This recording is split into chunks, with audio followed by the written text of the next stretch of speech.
Bonjour, c'est Cyril de Lille.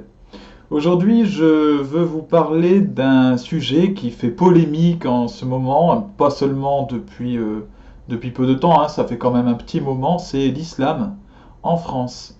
Et je vais vous parler également d'Éric Zemmour et puis de ses discours sur le sujet. Alors, pour commencer, moi je me suis questionné quand je suis devenu catholique, c'était en 2015, sur l'islam. Puis je me demandais quelle est la vérité sur cette religion et sur ses pratiquants. Parce que j'entendais deux sons de cloche. J'entendais d'une part des gens dire c'est une religion de haine, dangereuse, qui appelle à la guerre, et elle est incompatible avec la République, elle est incompatible avec la culture occidentale. Bon. Et d'autre part, j'entendais, mais n'importe quoi, l'islam est une religion de paix. Les musulmans sont des pratiquants pacifiques. Ils sont complètement intégrés à la société. C'est la société qui est raciste, qui a un problème avec eux, mais eux n'ont aucun souci et puis tout va bien. Dans le Coran, il y a peut-être quelques passages un peu violents, mais c'est le cas de la Bible aussi, c'est pas un problème. Et en entendant ces deux sons de cloche, je me demandais mais quelle est la réalité? On entendait tout et n'importe quoi, tout et son contraire. J'ai donc vérifié par moi-même et j'ai acheté un Coran. Alors voilà, ça c'est un Coran qui est vendu dans les grandes librairies françaises, hein. Moi en l'occurrence, je l'ai acheté au Furet du Nord, mais ça se vend à la Fnac. C'est reconnu par le grand, le principal culte musulman en France. Et donc officiellement, c'est la parole, en tout cas traduite en français par des instances musulmanes. Et, alors dedans, effectivement, bon, je vais pas vous les lire maintenant, ça a déjà été fait par plein de monde, en l'occurrence par l'abbé Guy Pagès, par exemple, qui s'est fait son cheval de bataille de vérifier toutes les paroles du Coran et puis de prévenir les musulmans sur ces paroles. Après, il a des façons de faire discutables.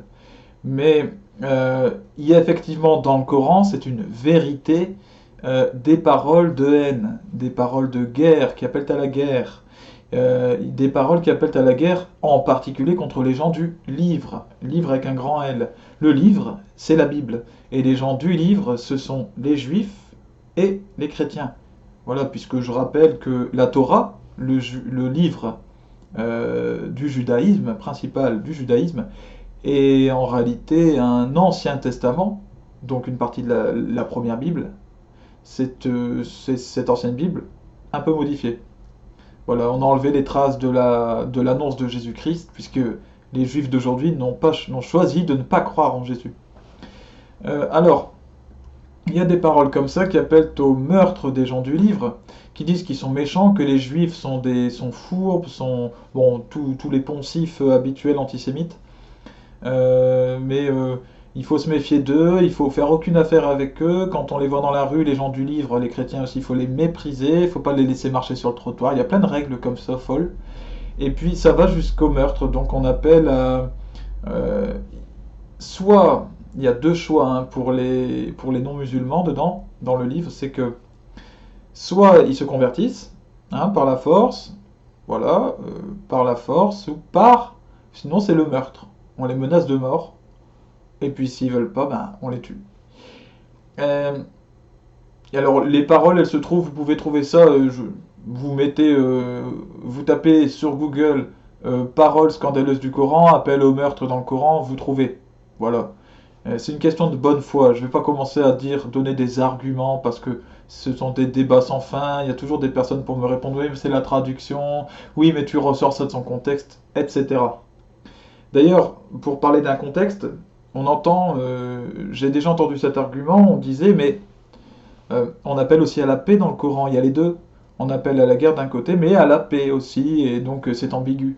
Mais en réalité, effectivement, il y a des appels à la paix, mais ces appels à la paix, si on prend justement le contexte, et pas seulement une seule phrase, on voit qu'ils ne concernent que les musulmans entre eux.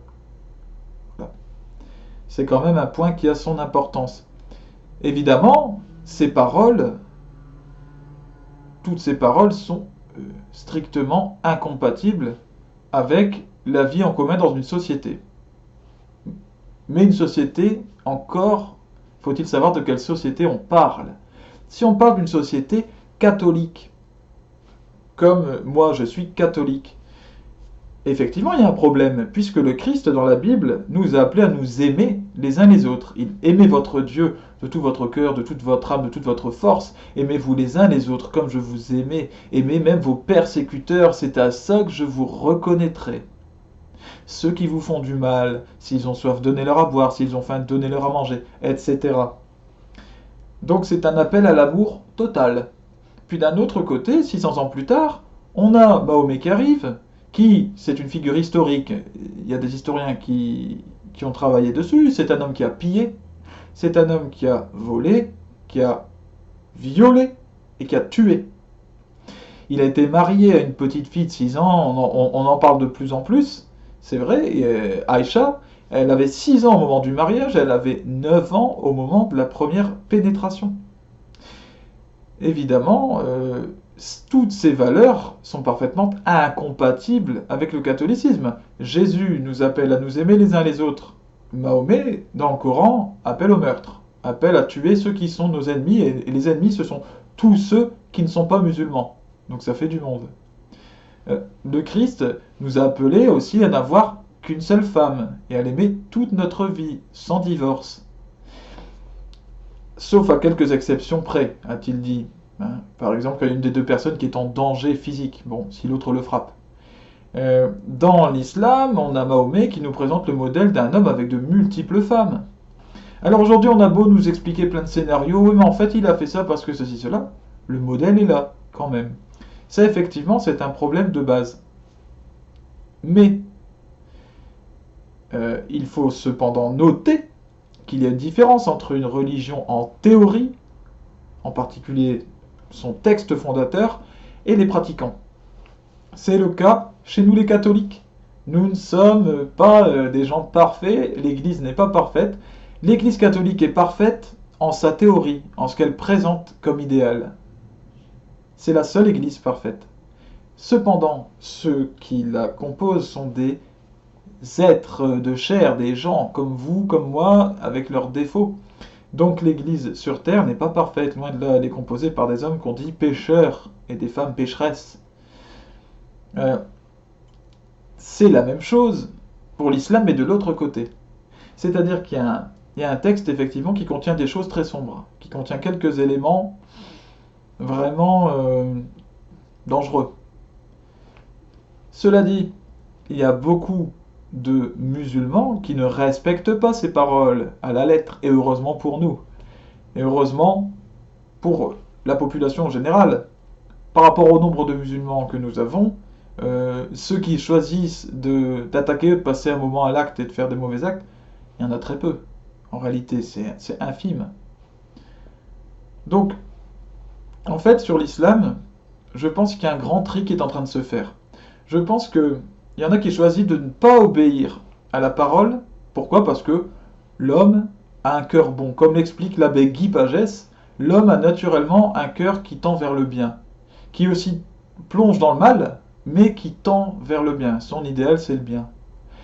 Et donc, eh bien, le cœur des musulmans, eh bien, c'est le même. C'est le même que le cœur des chrétiens catholiques, des Européens, des Africains, des Océaniens, des Américains et compagnie. C'est le même. Donc, ce cœur qui tend vers le bien peut prier Dieu, selon même des rites musulmans, tout en ne respectant pas les prescriptions qui sont plus violentes et plus sombres. Et dans ce cas-là, ces personnes peuvent faire un chemin vers l'amour, qui est la loi suprême pour le catholique.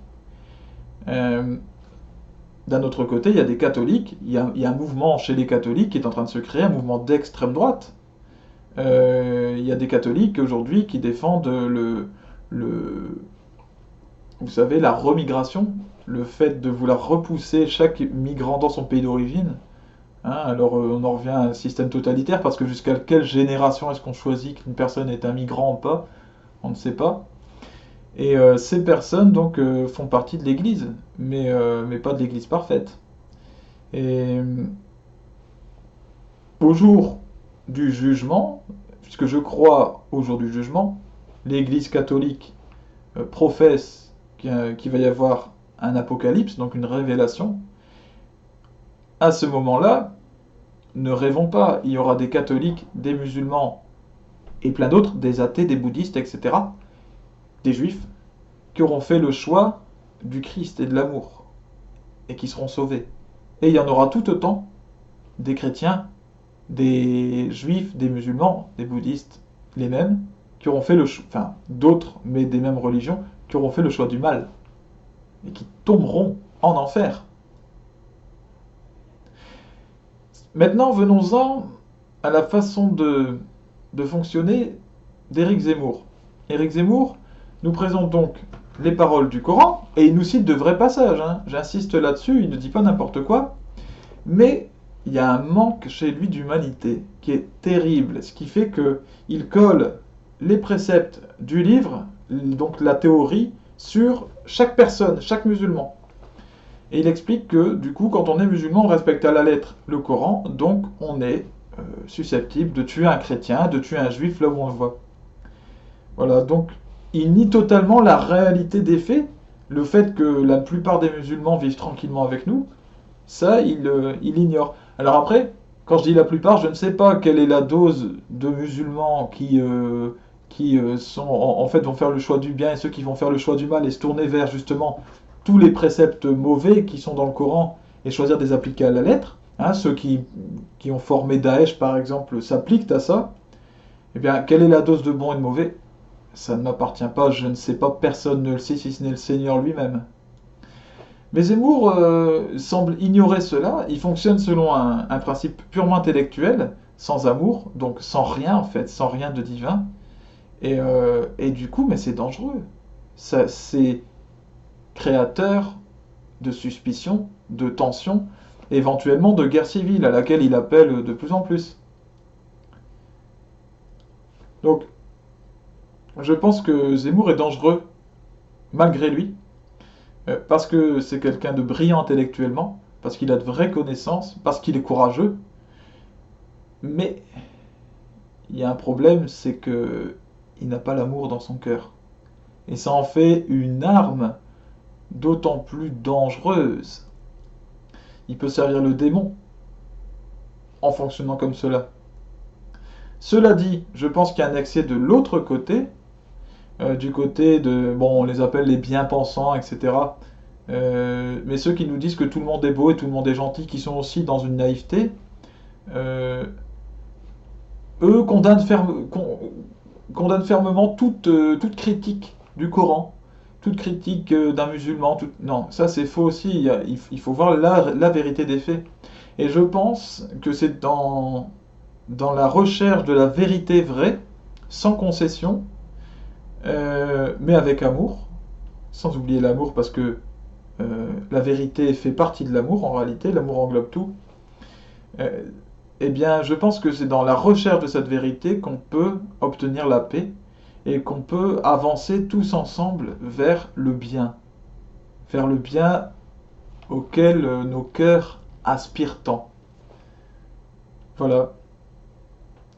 Écoutez, j'espère que les musulmans, qui sont d'ailleurs euh, défendus par le pape François est un fervent défenseur des musulmans, ce qui fait qu'il y a des personnes de l'Église qui demandent sa destitution, qui expliquent que c'est un pape d'extrême gauche, politique, un anti-pape, etc. Hein. Il y a un vrai combat dans l'Église à ce niveau-là qui est en train de se faire. Et bien j'espère que les musulmans euh, entendront bénéfiquement ma parole, que la paix soit sur nous, sur chacun d'entre nous.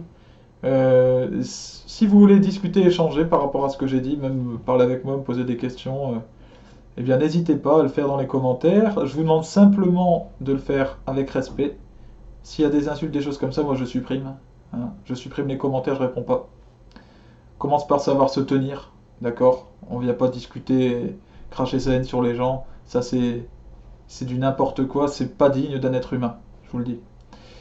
Donc, je suis là pour vous répondre et je vous salue bien bas. Salut à vous.